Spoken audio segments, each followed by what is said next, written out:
మన సిరిడిపోగా 2 సంవత్సరాలు 2 డివిజన్లో పనిచేసి సౌత్ కోస్ట్ రైల్వే క్వార్టర్స్కు డిప్యూటీ సిపిఓగా ట్రాన్స్ఫర్ అయ్యే సందర్భంగా మన సంఘాఫీస్లో చిరు సత్కారం ఏర్పాటు చేస్తున్నాం.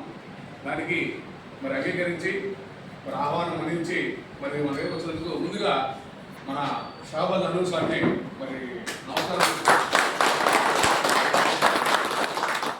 అట్లానే ఆహ్వానం మన్నించి ఏబో గారు బాలాజీ గారు నాయక్ గారు మనకి ఇక్కడి నుంచి సికింద్రాబాద్ వెళ్ళినప్పుడు మనం ఆ టైంలో ఏం చేయలేకపోయాం యాక్చువల్గా. అందుకని నేను పొద్దున గుర్తొచ్చి సార్ కూడా ఊళ్ళో ఉన్నారంటే సార్ మీరు కూడా రండి సార్, జస్ట్ మీకు కూడా చిన్న ఒక సత్కారం చేసుకునే అవకాశం ఇస్తాము అంటే సార్ ఒప్పుకొని వచ్చినందుకు కూడా సార్కి కూడా మరి ఈ యొక్క వేదికను మన డివిజనల్ ప్రెసిడెంట్ గారు నడుపుతూ ఉంటారు. అందరూ కూడా వెనుకోండి. థ్యాంక్ యూ రామయ్య గారు. సార్ గురించి నేను ఒక 2 మాటలు మాట్లాడతాను. తర్వాత వక్తలందరూ వాలంటీర్గా ఎవరు ఉంటే వాళ్ళు రావచ్చు. లాస్ట్గా సార్ కర్మాల్ కన్నూరు గారు మన డివిజన్కి వచ్చి 2 సంవత్సరాల 8